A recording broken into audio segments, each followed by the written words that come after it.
13장 되겠습니다. 아이고, 13장. 자, 13장에 이제 여기 해볼 거는 이제 전기화학인데, 이 전기화학에 아주 기출 문제들이 최근에 많이 나오거든요. 그 중에 좀 중요한 거, 그리고 내가 또 생각했을 때, 이거 괜찮다 하는 거, 그리고 몇 개 기출 문제 한번 해결해 보도록 할게요. 자, 첫 번째는 거기는 21번 문제가 되겠습니다. 21번. 21번. 자, 내가 칠판에 뭐라 쓰는 동안 한번 거기 문제 한번 살펴보세요. 시작.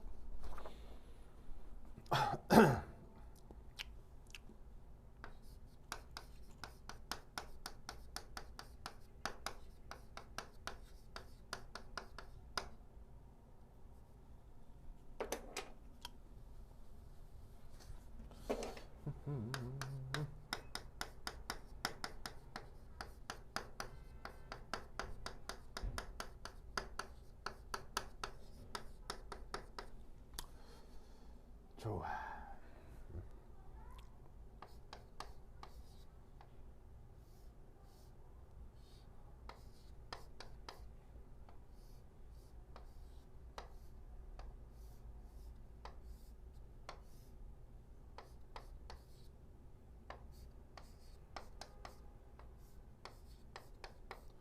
요래 됐고,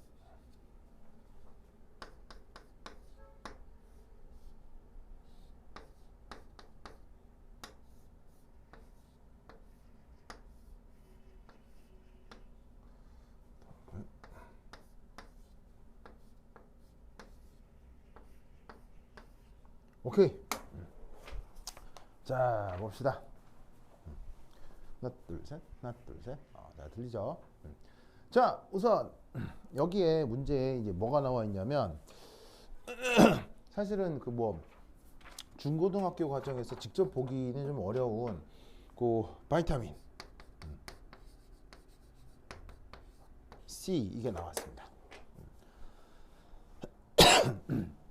이거와 관련해서 무슨 산화환원 반응 어쩌고 저쩌고 하는데 우선 여기서 이 산화환원 반응식의 반쪽 반응식 중 산화 반쪽 반응식을 한번 만들어 보려고 하는데, 이때 결국 어쨌거나 이 바이타민 C라고 하는 요 놈이 이렇게 되나 봐요. 그럼 이 녀석이 이렇게 되는 것에 대해서 화학 양론적으로 양쪽의 질량 보존 이런 것들을 맞춰야 되는데, 이때 어떻게 되는지 한번 살펴보자 이런 말이에요. 자, 그럼 우선 여기서 전체적으로 이제 거의 변함이 없죠. 거의 변함이 없는데 어느 부분만 좀 변했냐면 요런 부분이 조금씩 변했을 거예요. 자, 그러면 질량 관점에서 여기에는 있는데 여기에는 없는 게 있을 거예요. 바로 누구냐면 여기에 있는 요 슈쇼. 보이세요? 저 두 수소가 여기서 보시다시피 여기에는 있는데 여기는 없잖아요.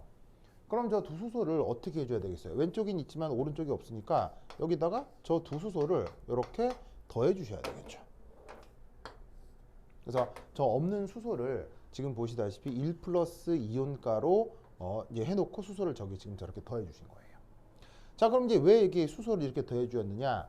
바로 여기 있는 이 수소는 산화수가 현재 지금 1 플러스일 거예요.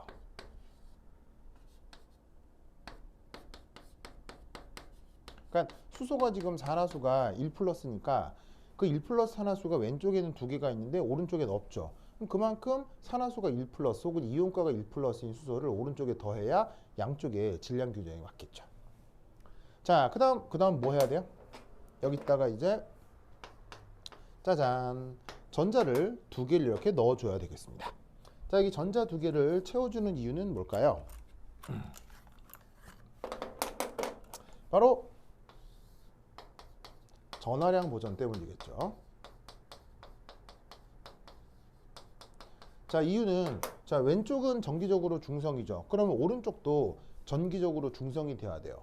그러려면 얘는 지금 정기적으로 중성인 분자인데 난데없이 양이온이 생겼으니까 전자 두 개를 더해야 어떻게 되겠습니까? 전체적인 전하량 보존이 성립을 하겠죠. 뭔 뜻인지 아시겠죠? 그래서 이렇게 H 플러스를 더해준 만큼 전자를 같이 더해 주었다. 그럼 이때 저 바이타민 C라는 분자가 좀 처음에 좀 생경해 보이겠지만 이렇게 전체적인 산화 반쪽 반응식을 만드는 게 크게 어렵진 않습니다. 그래서 이렇게 채웠는데 이때 지금 이게 이제 전체적으로 보시면은 산화환원 반응식이란 말이에요. 그러면 이 산화환원 반응식 자체의 정의가 뭐예요? 산화환원 반응이라고 하는 거. 자, 산화환원 반응은 바로 이게 되겠죠. 어떤 원자의 산화수, 그것이 변하는 반응식을, 그걸 산화환원 반응식이라고 한다, 이런 말이에요. 그럼 이 말은 여기에 있는 바이타민 C의 산화반쪽 반응식을 썼다는 거는 여기에 있는 어떤 특정 원자의 산화수가 변했다는 걸 뜻하죠. 자, 그럼 이때 여기에 왼쪽 오른쪽을 비교를 했을 때 그 물리적인 상황이 어디서 변하는지를 한번 살펴보자, 이런 말이에요. 그럼 이때 뭘 할 수가 있냐면 봐 여기에 있는 요 탄소 혹은 요 탄소, 이게 이런 식으로 상황이 바뀐 거예요, 지금. 그죠? 나머지는 변하지 않습니다. 그러면 지금 이렇게 노란색으로 서클링을 한 이 두 탄소, 이 두 탄소의 산화수를 찾아서 그 뭐냐면은 결정할 수 있겠어요? 이 두 탄소의 산화수 할 수 있겠어요?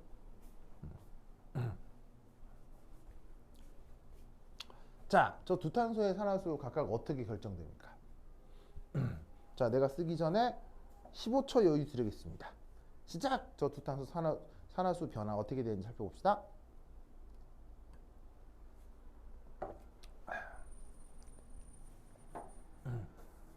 자, 이것들을 산화수 어떻게 결정하냐면 원자의 산화수는 어떻게 결정해요? 저 루이스 구조상에서 바로 전기음성도 큰 녀석이 주변의 전자를 다 가져간다, 이렇게 생각을 하고 비공허 전자쌍은 그 원자가 또 가져간다 해가지고는 전자를 몇 개 획득하는지 살피고 그걸 원래 최외각 전자 개수랑 비교하면 산화수를 알 수가 있죠. 자, 그럼 뭔 말이냐, 여기에 있는 이 탄소는 지금 전자를 어떻게 획득하냐면, 자, 이 탄소 입장에서는 누구랑 결합하고 있어요? 또 다른 산소랑 결합하고 있죠.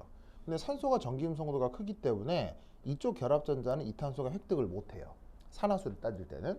그렇다면 이 탄소는 이 탄소, 요 탄소하고의 결합에서만 전자를 획득할 수가 있는데, 탄소하고 탄소는 전기음성도가 누가 더 커요? 탄소하고 탄소는 전기음성도가 같죠. 그럴 경우만 전자를 절반 가져갑니다. 절반 가져갑니다. 결합전자가 두 개인데 그 둘 중에 하나만 이 전자가 획득한다는 얘기예요. 이중결합이니까 결합전자가 네 개죠. 그럼 그 중에 절반만 얘가 가져간다는 얘기예요. 자, 그러면 어떻게 되겠어요? 지금 이 탄소는 전자를 3개 획득하는 거고, 그럼 원래 탄소의 최외각 전자 개수는 몇 개예요? 4개죠. 그럼 4개가 3개가 됐으니까 몇 개 모자라요? 1개가 모자르죠? 그래서 여기에 있는 요 탄소의 산화수는 어떻게 되겠습니까? 1 플러스가 되겠죠. 그럼 마찬가지로 여기에 있는 요 탄소의 산화수는 어떻게 되겠어요? 똑같은 방식으로 정하면 산화수가 1 플러스가 됩니다. 그럼 그게 이렇게 바뀌죠? 그럼 여기 있는 이 탄소에서도 산화수 확인할 수 있겠어요? 아까 말씀드렸다시피 전기음성도가 큰 산소 쪽에서는 받아올 수가 없으니까 요 결합선에서만 이 탄소가 전자를 2개 획득하게 되겠네요. 그럼 원래 최외각 전자가 탄소가 4개니까 2개가 됐으면 전자를 몇 개 빼앗긴 거예요? 2개를 빼앗긴 거죠. 이 탄소의 산화수는 2 플러스가 되겠습니다. 이쪽도 마찬가지로 2 플러스가 되는 거죠, 산화수가. 그래서 사실 이 산화반쪽 반응식을 바이타민 C 입장에서 쓰면 이렇게 쓸 수가 있지만, 이 산화반쪽 반응식에 대한 R자 반응식은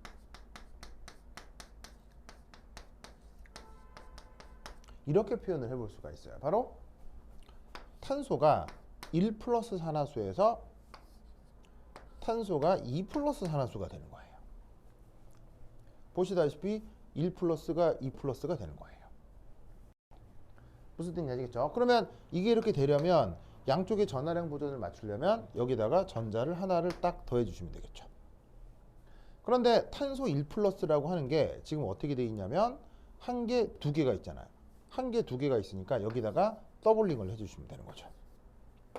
그래서 이 반응식은 되게 어려워 보이지만, 바이타민 C라고 하는 되게 거대한 분자가 있지만 그게 중요한 게 아니라 이 분자 안에 있는 어떤 산화수 1 플러스짜리 탄소가 2 플러스가 되는데, 그러면서 전자 2개가 이렇게 떨어져 나오는 산화 반응이 있다 라고 이 반응식을 생각해 주셔야 된다, 이런 말입니다. 아시겠죠? 그래서 이거 꼭 기억을 해주시기 바래요.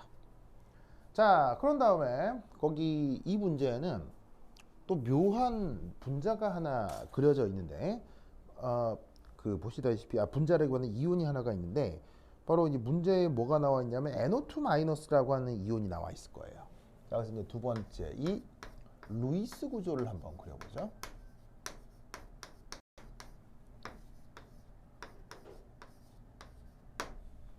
자, 저 NO2-의 루이스 구조 그려볼 수 있겠어요?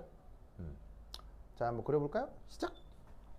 자, 이런 거 그려보라고 하면 눈 감고도 그려야 됩니다. 바로 이제 시작하자마자 툭툭툭툭 이렇게 그리셔야 되는데, 자, 잘 그렸나 모르겠네요. 자, 이 루이스 구조는 이겁니다.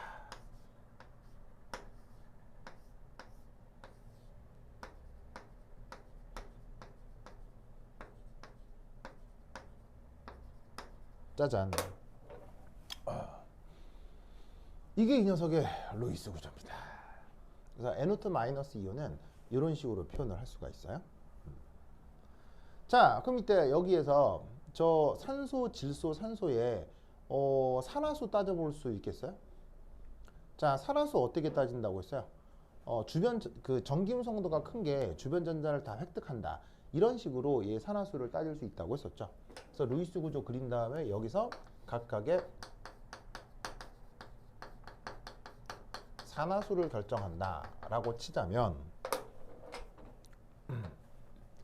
자, 산소가 전기음 성도가 크기 때문에 여기 있는 전자까지를 산소가 비공호 전자와 함께 다 가져갑니다. 자, 이 녀석도 마찬가지로, 아이고, 다른 색으로 그렸어야 되는데.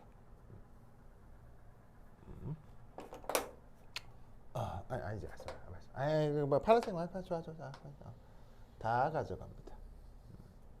자, 그 다음 이쪽에서도 이 결합전자가 한 쌍, 두 쌍이 있지만 전기음 성도가 큰 산소가 다 가져갑니다. 그러면 양쪽 산소 모두 전자를 몇 개 획득해요? 8개씩 획득하죠. 그러면 원래 산소는 최외각 전자가 6개란 말이에요. 근데 거기서 8개가 됐다는 얘기는 전자 2개를 더 획득했다는 얘기죠. 여기 있는 얘가 됐건 둘 다 산화수는 E-가 되겠네요. 그렇다면 여기 있는 요 질소는 지금 비공호 전자 2개만 획득하게 되죠. 그럼 원래 최외각 전자가 5개인 게 질소인데 지금 2개만 남은 거예요. 그럼 5개 중에 몇 개를 빼앗긴 거예요? 3개를 빼앗겨서 2개만 남았죠. 그럼 이때 이 질소의 산화수는 3가 플러스다. 이렇게 생각을 해볼 수가 있겠습니다. 그럼 이때 2-3 플러스 2- 다 더하시면 어떻게 돼요? 전체적인 이온가 1-랑 같아지죠. 자, 그 다음 루이스 구조 그린 다음에 사실 또 뭘 따져볼 수도 있냐면 예전에 했던 형식 전화, 이것도 따져볼 수 있습니다. 자, 그러면 이 형식 전화 따지기 위해서 루이스 구조를 한 번 더 그리고 나서,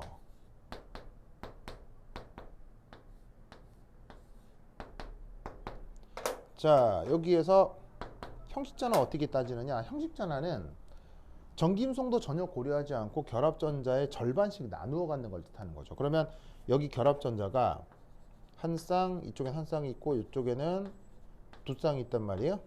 그럼 전자를 각각 어떻게 획득하냐면 두 전자 중 이 산소가 요렇게 하나를 나누어 갖고, 여기 있는 이 산소는 결합전자 4개 중에서 2개를 나누어 갖고, 여기 있는 질소는 하나, 둘, 셋, 넷, 다섯 개의 전자를 질소가 이렇게 다 나누어 갖게 된다, 이런 말이에요. 형식 전화를 따질 때는 전자를 가르는 패턴이 이렇게 됩니다. 자, 그러면 여기 있는 이산소 형식 전화 어떻게 되겠어요? 중성이죠. 원래 최외각 전자 6개인데 지금 6개고요. 질소도 마찬가지로 중성이 될 거예요. 지금 5개의 전자를 획득하니까. 반면에 이산소는 전자를 7개 갖죠. 그러면 원래 최외각 전자가 6개니까 하나 많아져서 형식 전화는 1-입니다. 그럼 이때도 마이너스 00 다 더하시면 이온가 1-가 되겠네요. 그래서 옥텟에 맞추어 루이스 구조를 그린 다음에 각 원자마다 산화수를 생각해 볼 수도 있고 형식 전화를 생각해 볼 수도 있습니다. 둘 다 실수 없이 잘 따지셔야 돼요. 실제 이제 이렇게 루이스 구조 그려놓고 형식전하고 산화수 구해보라는 문제가 있을 수 있으니까. 자, anyway 여기는 그래서 결국 형식전환 이런데 지금은 이제 전기화학을 하는 관계로 둘 중에 뭐가 더 중요하겠습니까? 이쪽이 더 중요하겠죠. 그럼 결국 여기에서 질소의 산화수는 3 플러스고 산소는 2 마이너스, 산소는 2 마이너스가 되는 거예요. 자, 그럼 여기에서 이제 우리는 뭔 생각을 해볼 수가 있냐면, 자, 아까 뭘 작성했었어요? 산화 반쪽 반응식을 작성했었죠? 그럼 지금은 뭘 구해볼 수 있겠어요? 바로 환원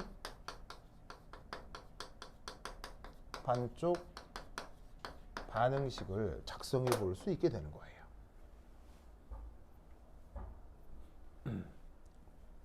아시겠죠? 자, 그러면 이때 환원 반쪽 반응식을 어떻게 작성할 거냐? 자, 우선 환원이라고 하는 행위는 전자를 어떻게 하는 거예요? 전자를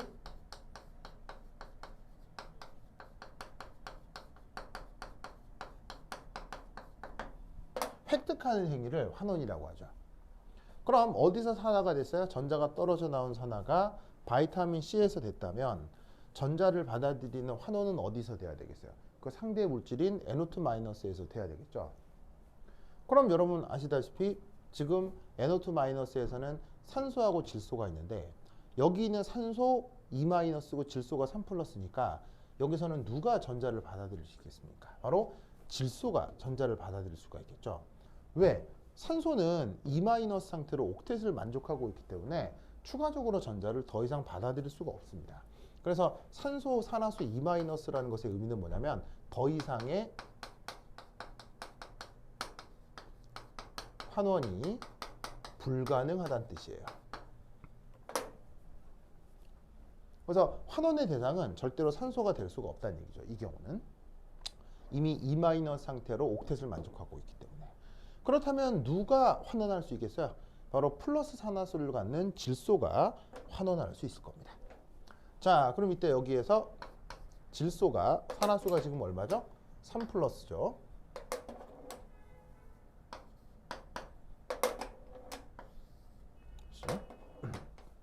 자, 그런데 문제는 이 NO2-가 그 화학 양론 계수가 2라고 나와 있을 겁니다.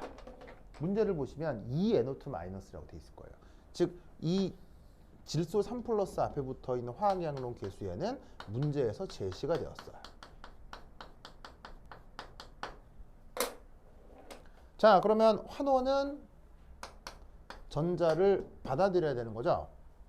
근데 이때 재밌는 건 이때 질소 3 플러스가 받아들이는 전자는 2개여야 됩니다. 2개여야 되느냐? 바로 산화 반응에서 전자가 몇 개가 떨어져 나와요. 이렇게 2개가 떨어져 나왔죠. 그럼 환원 반응에서도 받아들이는 전자가 2개가 돼야 됩니다. 이유는 뭐겠어요? 산화 되고 환원되는 전자 횟수가 어떻게 돼야 되죠? 반드시 같아야 됩니다. 그래서 산화되는 전자가 2개니까 환원되는 전자도 2개여야 한다 이런 얘기예요. 근데 문제에서 제시된 질소는 3 플러스고 2개가 있다라고 되어 있어요. 그렇다면 이때 이 둘의 알짜 반응을 이루려면 어떻게 해야 되겠습니까?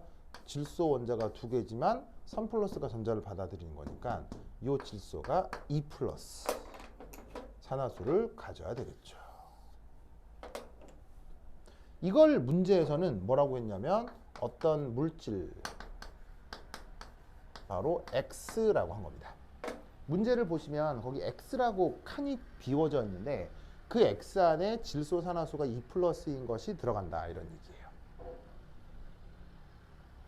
뭔 뜻인지 아시겠죠? 알겠죠? 그렇다면 이때 여기서 첫 번째 1 바로 질소가 산화수가 2 플러스 인 대표적인 물질이 뭐가 있을 수 있냐면 바로 일산화질소 NO 가스입니다.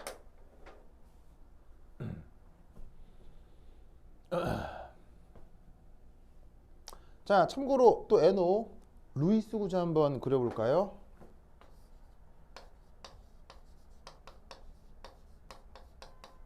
자, 일산화질소 루이스 구조 후딱 그려볼 수 있겠어요? 바로 이렇게 되겠죠. 질소하고 산소가 이중결합인데 비공호 전자가 질소에는 이렇게 두 쌍이 있는데 질소에는 이렇게 세 개가 있습니다. 이게 최외각 전자 총 개수가 홀수개여서 NO는 바로 옥텟을 만족하지 않는 아주 예외적인 것으로 유명한 녀석이죠. 그래서 옥텟을 만족할 수 없는 루이스 구조 중에 하나가 NO인데 그래서 덩달아 한번 제가 그려보자고 한 겁니다. 구조 자체가 독특하죠. 이렇게 질소에 홀전자가 생기면서 질소는 옥텟을 만족하지 못하게 됩니다. 여하튼 이 NO의 루이스 구조는 이렇다. 그럼 이 상태에서 얘 산화수 구해볼 수 있겠어요? 바로 여기 있는 산소가 산화수가 2-가 되고 질소가 3+의 산화수가 결정이 되겠죠. 아까처럼 전기임성도가 큰 산소가 결합전자를 모두 다 획득한다고 하면 이 산소는 2- 산화수를 갖게 될 거고요. 질소는 전자를 몇 개? 하나, 둘, 셋. 요 세 개만 갖게 되니까 보시다시피 세 개만 갖게 되니까 5개가 3개가 됐죠? 전자를 몇 개 빼앗겼어요? 2개 빼앗겼죠? 그래서 3+가 아니고 2+가 되겠죠. 네. 뭐 더하기 빼기가 안 되는군요. 여하튼. 그래서 지금 보시다시피 전체 반응에서 질소 3+가 전자랑 반응을 해서 즉 환원을 해서 질소 2+가 돼야 되는데 질소 2+로 생각해 볼 수 있는 대표적인 물질이 NO다. 그래서 결국 어떻게 된다? 주어진 문제에서 바로 X라고 하는 게 바로 요 NO를 뜻한다. 이렇게 생각을 해볼 수도 있다. 이런 말이죠. 아시겠죠? 그래서 결국 요 질소 3+는 NO2-였던 거고 질소 2+는 NO였던 거죠. 그래서 그것에 대한 알짜 반응을 이렇게 표기를 해본 겁니다. 아시겠죠? 그래서 이것만 해도 여기 주어져 있는 이 문제의 대부분을 해결할 수가 있어요. 그래서 지금 산화환원 반응식, 반쪽 반응식을 만들어가는 과정을 통해서 어떻게 된다? 이렇게 지금 문제에 나와 있는 미지 요소들을 이렇게 다 찾아낼 수가 있습니다. 자, 이때 이 질소 산화수가 2+인 대표적 물질이 NO라고 했죠. 그럼 얘가 NO가 되고 얘가 NO2-가 된다면 이때 이 두 반응식을 조합을 잘 해가지고는 물질들을 잘 살펴가지고는 이 전체 반응식을 전체 환원 반쪽 반응식을 작성해 볼 수 있겠어요? 자, 그건 어떻게 하시면 되겠습니까? 이렇게 하면 되겠죠. 자, 어디를 지울까? 여기 지울게요. A.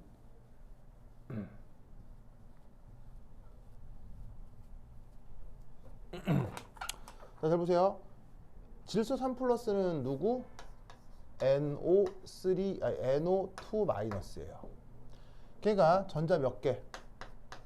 2개랑 반응을 해가지고는 결국 뭐가 됐어요? 질소 산화수 2+가 됐죠. 질소 산화수 2+가 누구예요? 바로 여기에 있는 NO가 되겠습니다. 자, 전자는 조금 이따가 고려해 보도록 하죠. 자, 그러면 앞서도 얘기했듯이 산화수가 요 질소는 3가고 요 질소는 2가였습니다.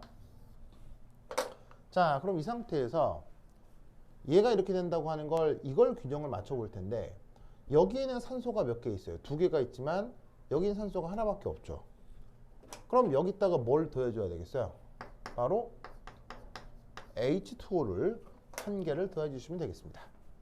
자, H2O를 더하는 이유는 뭐예요?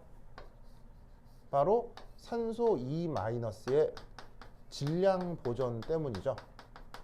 산화수가 2-인 산소가 여긴 하나인데 여긴 2개니까 물을 더해서 산소 2-의 질량 보존을 맞춰준 거예요. 자, 그런데 이렇게 해버리면 H+가 여기는 수소가 2개가 생기는데 여기는 H+가 없죠. 그럼 얘를 다시 어떻게 바꿔주면 돼요? NO2-에 2H+를 더해 주시는 거죠. 그러면 어떻게 된다? 바로 NOH2O 원래대로 이렇게 쓸 수가 있고요. 다시. 그래서 여기에 있는 요 H 플러스 역시 두 개 더해준 거 역시 H 플러스의 질량 보존이다. 자, 그런 다음 뭐 해야 되겠어요? 바로 여기다가 전자 하나를 추가적으로 더 대야 되겠죠? 뭐 때문에 얘는?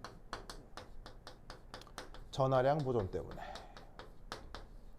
자, 전하량 보존이 어떻게 나타나냐면 오른쪽은 지금 정기적으로 중성이죠. 그러면 왼쪽도 정기적으로 중성이 돼야 되니까 여기 1-이온이 있죠? 2 플러스, 그러니까 플러스가 두 개인 양이온이 있죠. 그러면 전자가 몇 개가 있을 때 여기 전체적으로 중성이 될까요? 전자 하나가 되겠죠. 그래서 지금 보시다시피 질소산화도 3 플러스가 2 플러스가 되는 환원 반쪽 반응식은 이렇게 작성을 할 수가 있어요. 근데 앞서 말씀드렸다시피 뭐 산화되고 환원되는 전자기수가 같아야 하죠. 그러면 양변의 싸그리 2를 곱해주는 거예요. 그럼 얘는 4 플러스가 되고 2배가 되고 2NO에 2H2O.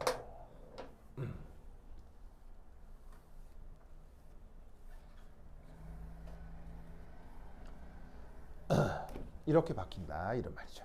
그래서 문제에서 바로 X라고 하는 게 NO다 라고 하면 거기에 있는 모든 문제들을 다 해결할 수 있겠습니다. 전체 반응식을 만들 때는 어떻게 해주시면 되겠어요? 주어져 있는 요거하고 요거를 고스란히 더하면 전자 두 개가 소구가 되면서 원하는 반응이 나타날 수 있겠죠. 그래서 산화원원 반응식을 이제 뭐냐면 꾸려서 전체 반응식의 정보를 얻어내는 요 과정이 상당히 재밌는데 묘하게도 이제 이런 과정이 입시 과정에서 되게 잘 나와요. 그래서 요런 어떤 문제풀이들을 잘 기억해 주시기 바랍니다. 특히나 서울대에서 이런 식으로 이제 접근해 봐서 풀어보라고 했던 문제가 있었으니까 요런 식의 문제 좀 잘 기억을 해 두시기 바랍니다. 됐다. 자, 그 다음 내가 또 소개해 볼 문제는 크게 어려운 건 아닌데 이거 좀 자주 나오는 것 같아서 좀 넘어가시면 34번 문제라고 있을 거예요. 34번 문제. 이거 한번 살펴보도록 합시다. 34번 문제.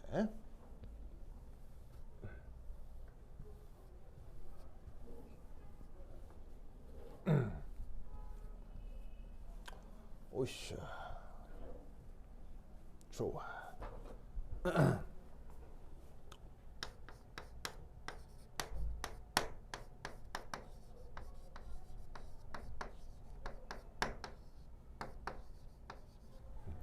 자, 바로 파라데이 법칙이라고 하는 게 있는데 이 파라데이 법칙이 입시에 또 억수로 나와요. 그래서 뭐 카이스트뿐 아니라 뭐 서울대에서 엄청 자주 나왔어요. 뭐 너무 자주 나와서 올해는 안 나올라나? 뭐 하여튼 뭐 그런 건 잘 모르겠지만 여하튼 하여튼 입시에서도 정말 자주 나오는 게 바로 저 패러데이 법칙이라고 하는 거거든요. 그래서 패러데이 법칙과 관련돼서는 연습 문제가 지금 나눠드린 교재 아주 많지만 뭐 다 됐고 거기 요거 하나만 얘기를 해보도록 하겠습니다. 얘기해 볼게요. 자, 거기 이제 문제 반응식이 하나 주어져 있습니다.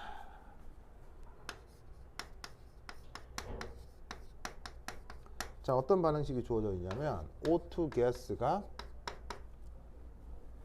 H 플러스 조건에서 환원 반응이 돼 갖고는 물로 돌아왔어요. 이런 어떤 반응식 하나가 있습니다. 자, 근데 여기에서 그 산소 분자가 지금 어디냐면 바로 연업이죠. 이게 문제에서 뭐라고 돼 있냐면 0.80 밀리몰 몰이 보시다시피 산소 분자가 환원된대. 이게 반응한대요. 얼마 동안? 1hour, 1시간 동안. 저만큼 반응을 하는데 이때 여기에서 문제에서 어떻게 되느냐? 이 경우에 보시다시피 문제에서 공급된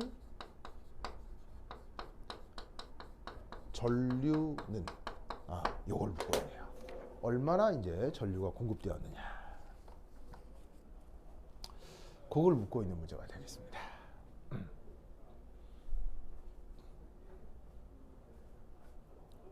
됐죠? 자, 그럼 이제 얘는 어떻게 풀어줘야 되느냐? 문제가 몇 번이야? 34번이지? 34번. 34번. 자, 34번. 8. 어디 갔어? 34번. 자, 그러면 저때 저 전류 계산해 볼 수 있겠어요? 자, 어떻게 하시면 되겠어요? 자, 이렇게 해주시면 되겠습니다. 우선 첫 번째 이제 풀이. 자, 첫 번째 뭔 생각을 해볼 수가 있냐면 델타 N O2 델타 T. 자, 여기서 T라고 쓴 건 시간이고요. N이라고 쓴 건 몰수입니다. 그래서 시간 변화 동안에 O2 산소의 몰수가 얼마나 변했느냐인데 문제에 나와 있죠. 바로 0.80 밀리몰 per 1hour. 됐죠? 자, 근데 1hour는 그 몇 초죠? 몇 초죠? 바로 3600초죠. 그래서 1hour를 3600초로 바꿀 수 있습니다. 그래서 3600초 동안 산소의 몰수가 0.80ml 변했다. 이렇게 생각해 주면 되겠네요. 자, 그럼 이때 여기에서 두 번째 2. 몰수 변화인데 전자의 시간당 몰수 변화를 한번 생각해 보죠. 자, 그럼 얘는 어떻게 구하시면 되겠습니까? 바로 4 곱하기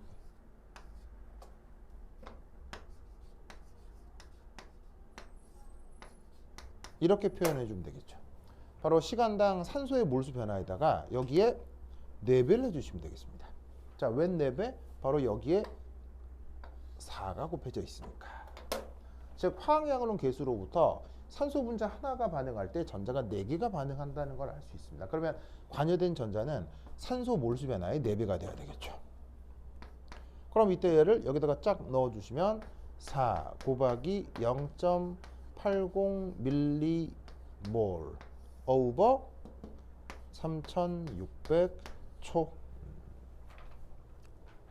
그래서 시간에 따른 저 전자의 몰수 변화가 바로 이게 되겠네요.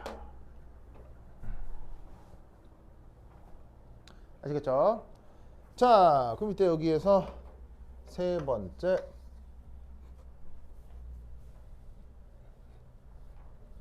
자, 그렇다면 공급된 전류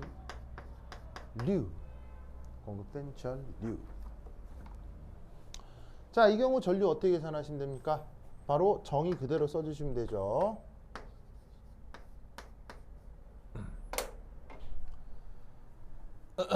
자, 이렇게 고스란히 써주시면 됩니다. 자, 이게 뭡니까? 위에 있는 Q가 전화량이고요. 그 다음에 아래에 있는 T가 시간이죠. 그래서 전화량 변화를 시간 변화로 나누어 주시면 됩니다. 자, 그럼 이때 여기에 있는 요 전화량 이걸 어떻게 계산해 주시면 되냐면 뭐 전화량이 얘도 뭐 변화라고 해볼까요? 그럼 얘는 어떻게 표현을 해볼 수가 있냐면 이렇게 표현을 해볼 수가 있겠죠. 바로 F 곱하기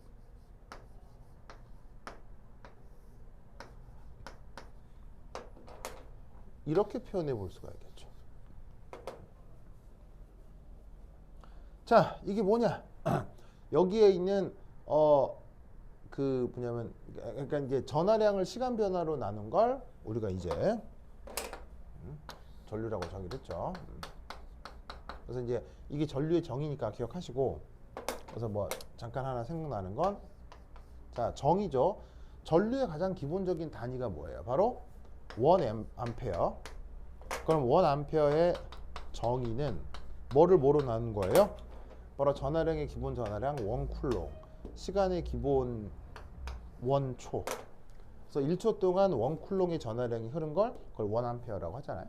그래서 이때 얘를 이렇게 단위가 정의되어 있다는 거 기억하시고, 어쨌거나 이 전하량을 어떻게 표현했냐면 바로 전자의 몰수 변화에다가 갑자기 F라고 하는 걸 곱했어요. 자, 이 F가 뭐냐? 이게 바로 그 유명한 패러데이 상수죠. 패러데이 상수의 의미가 뭐예요? 바로 전자 1몰의 전하량을 패러데이 상수라고 하죠.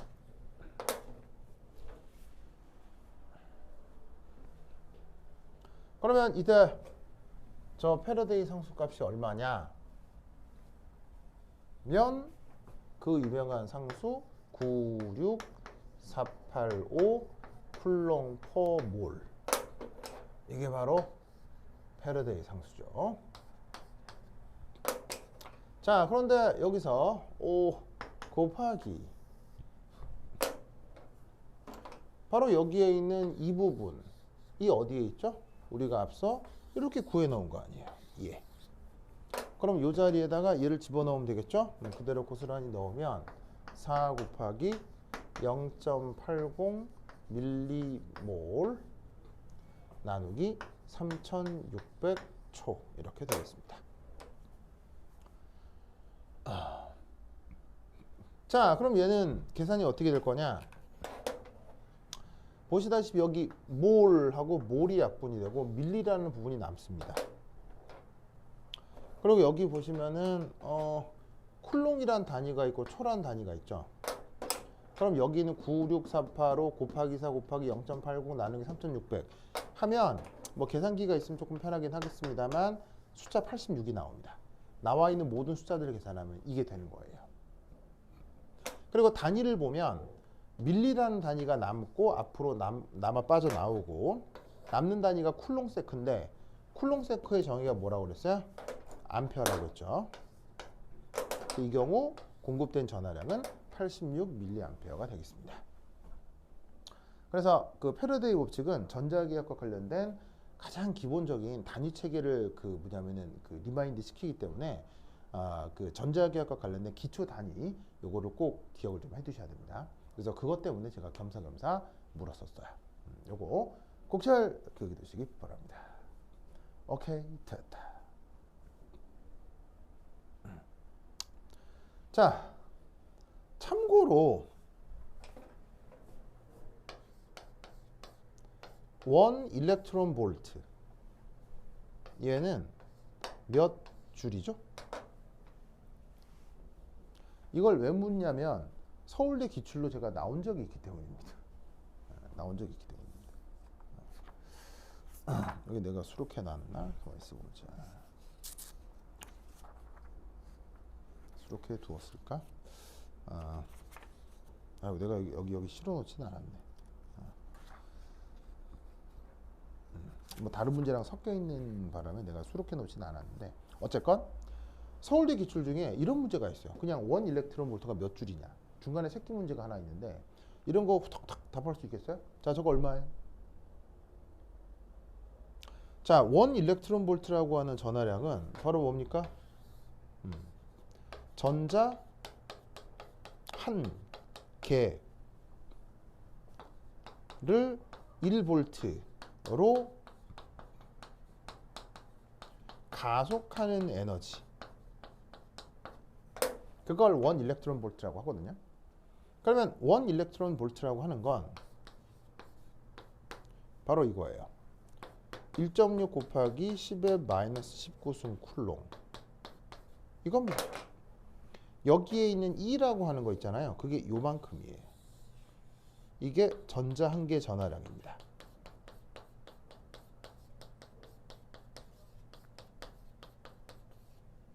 그래서 원 일렉트론 볼트는 1.6 곱하기 10의 마이너스 19승 쿨롱을 원볼트로 가속하는 에너지를 뜻하는데, 그럼 결국 얘가 값이 뭐가 나오느냐? 이렇게 되겠죠. 여기 있는 쿨롱에다가 볼트를 곱하면 그게 줄이에요. 이런 걸 외우셔야 된다 이런 말이죠. 그래서 정의가 뭐가 있느냐? 원 쿨롱에다가 원 볼트를 곱한 게 그게 또 원 줄이야. 이걸 외우고 있어야지. 이게 정의니까. 그러니까 아까 원 쿨롱을 원초로 나누면 원 암페어잖아. 이거 외우고 있듯이 원 쿨롱에다가 원 볼트를 곱하면 그게 원 줄이에요. 꼭 기억하셔야 돼요. 그래서 이렇게 단위 변화를 해보라는 문제가 나온 적이 있을 정도니까 이런 거 단위 결코 실수하시면 안 됩니다. 됐죠? 됐죠? 이 논리를 팍팍 긁으시기 바랍니다. 오케이, 됐다. 자, 되셨죠? 그러면 한 10분 쉬었다 하도록 하겠습니다. 수민, 소리 잘 들리죠? 그죠? 들리죠? 그러면 한 10분 쉬었다 하도록 하겠습니다. 화장실 갔다 오세요.